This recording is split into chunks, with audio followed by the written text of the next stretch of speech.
আসসালামু আলাইকুম। আমি শিমুল আবার নতুন একটি ব্লগ নিয়ে হাজির হলাম আপনাদের মাঝে। আশা রাখি আল্লাহর রহমতে আপনারা সবাই ভালো আছেন। আর এই ব্লগটি ছিল আমার শ্বশুরবাড়ি 2-3 দিন থাকার পর আমরা আমার বাবার বাড়ি চলে যাচ্ছিলাম সেদিনকার ব্লগ।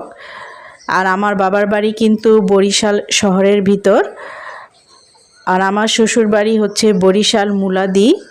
মানে আমার শ্বশুরবাড়ি থেকে আমার বাবার বাড়ি যেতে প্রায় 2-2.5 ঘন্টা সময় লাগে। আর আমার শ্বশুরবাড়ি থেকে আমার বাবার বাড়ি কিন্তু ডাইরেক্ট কোনো যাওয়ার রাস্তা নেই। সেখানে আপনার নদীপথ পাড়ি দিয়ে আবার ভ্যানে যেতে হয়, ভ্যান থেকে আবার খেয়া পাড় দিতে হয়, খেয়া পাড় দিয়ে আবার বাসে করে যেতে হয়। মানে 3-4টা রোড পরিবর্তন করে তারপরে যেতে হয়। আর আমরা এই যে সবাই আমাদের শ্বশুরবাড়ি থেকে বিদায় নিয়ে বের হয়ে গেলাম। আর আমার শ্বশুরবাড়ি যেহেতু আমাদের পরিচিত ভ্যান ছিল, সেই ভ্যানকে আমরা আগেই বলেছিলাম, 2টা ভ্যান এসে পড়েছিল। আর এই তো আমার হাজব্যান্ড, আমার বোনের ছেলেরা, আমার ছেলে, তারা ব্যাগ নিয়ে ভ্যানে উঠে যাচ্ছে। আগেই তারা ভ্যানে চলে যাবে, আর আমি, আমার বোন, আমার শাশুড়ি আমরা পিছিয়েই ছিলাম।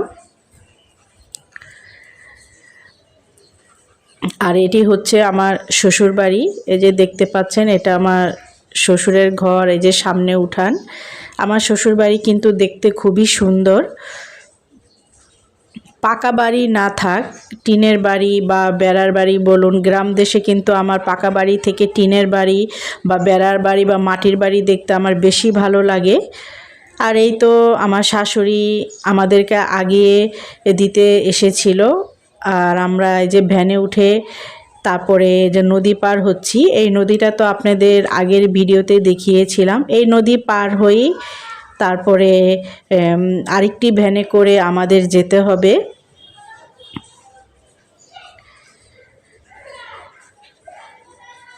আর এই নদীতে যেতে যেতে মানে আশপাশের সিনারিগুলো আপনাদের সাথে শেয়ার করছি।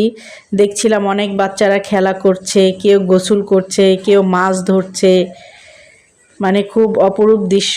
আর আমার ছেলের খুব মন খারাপ, সে চেয়েছিল বেশ কয়েকটা দিন বেড়াতে, কিন্তু আমরা পারিনি, কারণ হাতে খুব কম সময় নিয়ে এসেছিলাম। আবার এখান থেকে বাবার বাড়ি যাব, সেখানে আবার 2 দিন থাকবো। আর এই তো আমরা আরেকটি এই ঘাটে এসে পড়লাম। এখানেই আমাদের ট্রলারটি ভিড়বে।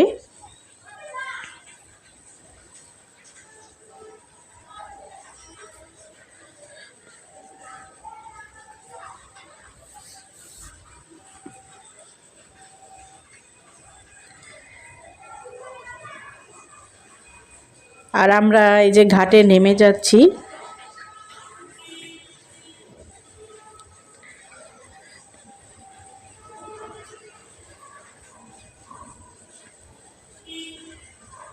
আর ডাইরেক্ট রাস্তা না থাকলেও কিন্তু এভাবেও আসতে কিন্তু খুবই ভালো লাগে, আমার কাছে কিন্তু বেশ ভালো লাগে।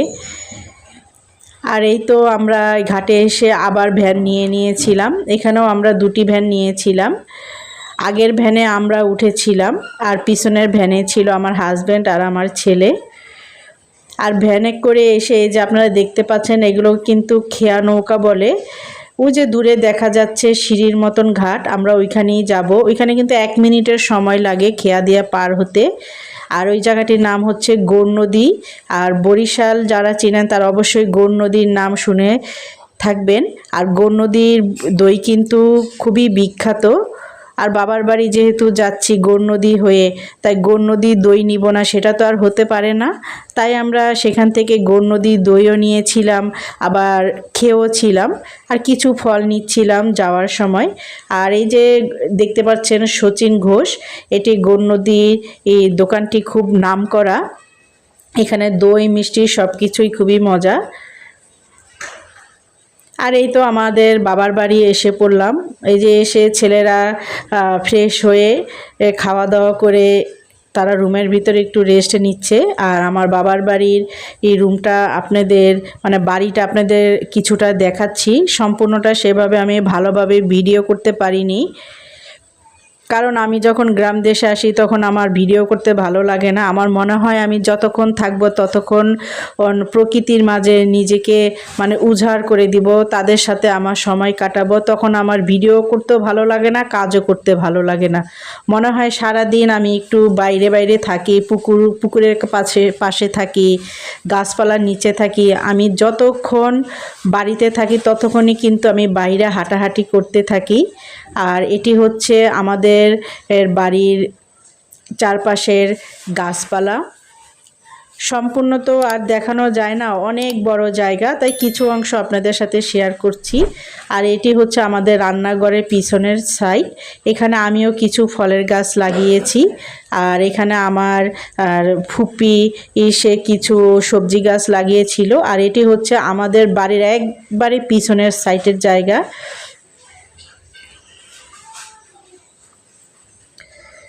আর এই যে দেখতে পাচ্ছেন টিনের ঘর, এটি কিন্তু আমাদের সবচেয়ে পুরানো ঘর। আর এটি হচ্ছে রান্নাঘর। আমাদের এই রান্নাঘরে মাটির চুলা, এখানে রান্না করে। আবার আমাদের যে দালান ঘর আছে সেখানেও কিন্তু এলপি গ্যাসের রান্না করা হয়ে থাকে। তবে এখানে আমরা আসলে বেশিরভাগ আমার ফুপি রান্না করে, যেহেতু আমার দাদা দাদি অনেক আগে মারা গিয়েছে। এই বাড়িতে আমার মেজো ফুপি থাকে আর আমার চাচা থাকে।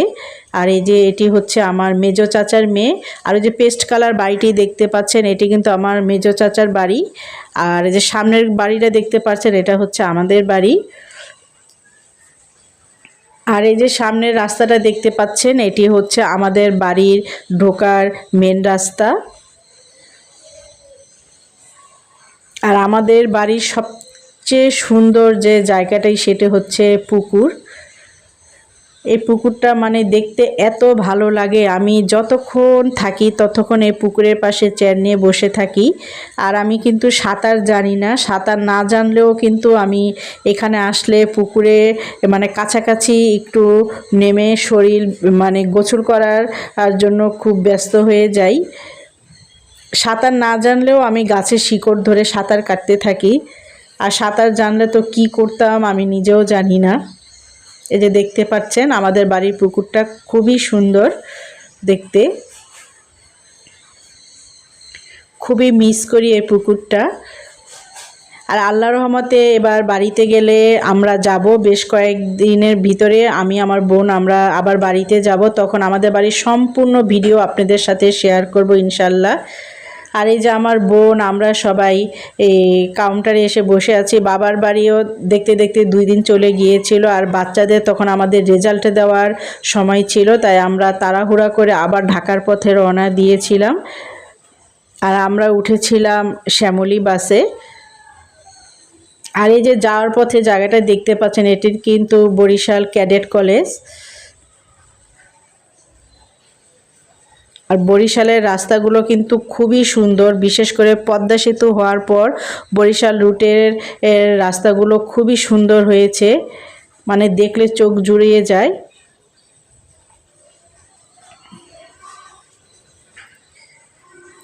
তাই সম্পূর্ণ ভিডিওটা আপনারা দেখতে থাকুন, আশা রাখি আজকের ভিডিও আপনাদের কাছে ভালো লাগবে। আর আগামীকাল নতুন আরেকটি ভিডিও নিয়ে আপনাদের মাঝে হাজির হওয়ার ইনশাল্লাহ চেষ্টা করব। সেই পর্যন্ত সবাই ভালো থাকুন, সুস্থ থাকুন, যার যার স্থানে নিরাপদ থাকুন। আল্লাহ হাফেজ।